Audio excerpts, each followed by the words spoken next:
You know, guys, I'm really happy to welcome, well, two guests to the program. I haven't had two guests on at the same time before, so I'm kind of going Fox News on everybody here. But these are really two heroes of mine. Well, a hero and a heroine. They're the architects of the Texas pro-life bill. Representative Shelby Slawson, Texas Representative District 59, and Senator Bryan Hughes, Texas Senator District 1. Guys, thank you so much for joining us. Let me start, Shelby, if I may, with you. I got to say that going back to Roe versus Wade, there have been innumerable attempts by state legislatures to find some way in the kind of tyrannical atmosphere of Roe versus Wade to impose some restrictions on abortion, and almost all of them have been shot down. Even the mildest, parental notification laws have been ruled to be inconsistent with Roe. But it seems that you, together with Senator Hughes, kind of figured out a totally different approach. And let me start by asking you, are you aware of the monumental significance that we're living, all three of us now, in a state that is sort of not under Roe, in the sense that abortion is restricted in Texas for the first time since Roe? Do you have a sense of the magnitude of what the Texas legislature, with your initiative, has accomplished? We do, and we are so thankful at what we are seeing.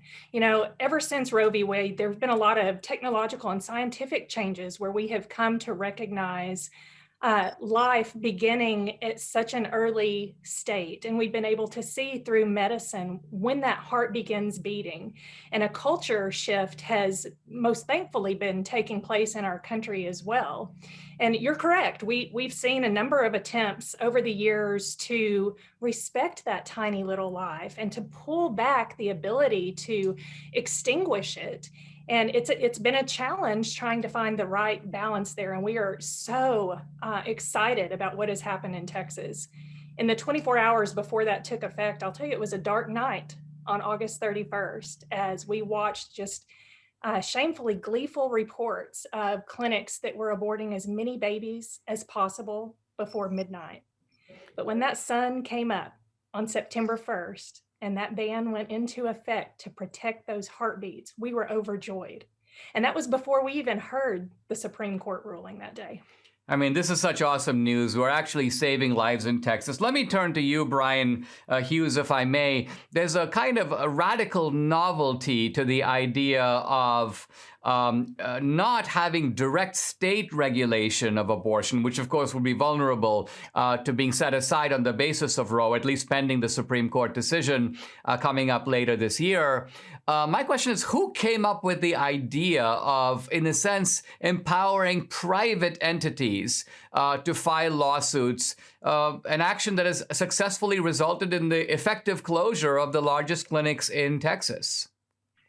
Well, as you know, the concept of qui tam litigation, right, where it goes back to English common law, where private citizens can bring suit on behalf of the people, on behalf of the common good, and be rewarded for doing that. It shows up in consumer protection laws around America. In Texas, our Medicaid fraud statute allows any person to sue to bring an action to right or wrong of Medicaid fraud, and they're incentivized to do that. So the pieces were there. But Dinesh, we had in late 2020, we had a number of district attorneys around the country, many in Texas, who said publicly, we will not enforce pro-life laws. You can pass a heartbeat bill if you want to, but we're not going to enforce it. So when you have these elected officials sworn to uphold the law and say they're not going to, we needed another way to do it. And so we had a lot of help. We have to give a lot of credit to Jonathan Mitchell, a very sharp lawyer, former law clerk to Justice Scalia, Texas Solicitor General. We've worked with him for years on litigation and on legislation, on both. And he wrote a law review article called The Writ of Erasure Fallacy that goes into this, how it works, and how all the pieces were there. So we thought it would work, but we didn't really know for sure until September 1st came along. So we're very thankful. I got to say, thankful is the word. Representative Slawson said it. It's working better than we expected so far. Shelby, let's turn to the, it seemed to me monumental when the Supreme Court took a look at this. And I was sort of chuckling at Chief Justice Roberts because even though he came out on the wrong side of it, in the sense that he said he would have voted to stay the law, his reasoning was kind of like, you guys took me by surprise. I didn't see this one coming. I need some time to get my head around this. You've outsmarted me on this one, so I need a little bit of time to kind of get my head screwed on right. It seems like there was an ingenuity to the Texas law. And of course, the left is screaming about it. They're saying, the state is empowering private entities to do what the state itself is constitutionally forbidden from doing.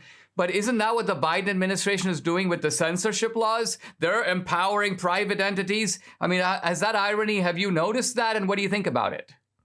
Well, I have noticed that, and I believe I heard you speak on that not too long ago and thought at that time that was a very eloquent point.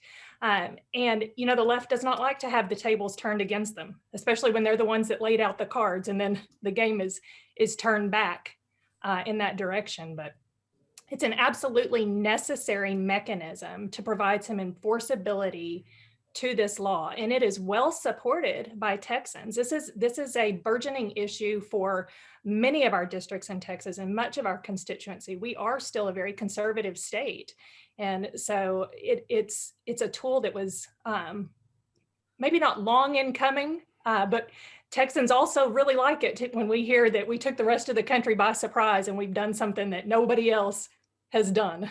What do you say, Shelby? I saw that there's a couple of UN officials who have weighed in on this, and their basic line is that this Texas law is, quote, sex discrimination. What's your reaction to that?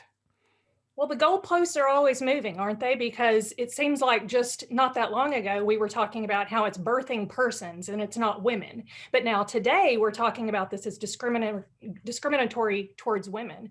And what I would say is that when you really drill down into it, and we're talking about the abortion, the extinguishing of a human life, and the truly oppressed people in that scenario are those sons and daughters in the womb, male and female in the womb. Let me turn to Bryan for a minute. Bryan, you've heard the argument, and I think I've seen a number of Democratic congressmen and senators say this, that the Texas law is somehow an assault against democracy. I think it was Representative Swalwell, who was swalwelling to this effect. And my question to you is, how can someone with a straight face say this when here is a state that went through the democratic process, an elected House, an elected Senate, signed by an elected governor, upheld by local courts, then the Supreme Court says it's perfectly fine to go ahead with this. Where is the subversion of democracy? I don't really see it. Do you? And that's just hard to imagine a more democratic process for law to follow. And we should note that this bill passed both houses with bipartisan support in Texas. So it is a big deal. And, they accuse us of being creative in our legal reasoning. It's hard to imagine anything more creative than reading the Due Process Clause, that no person can be deprived by a state of due process of law, and discovering this right to kill a little baby in her mother's womb. The creative legal reasoning started in 1973.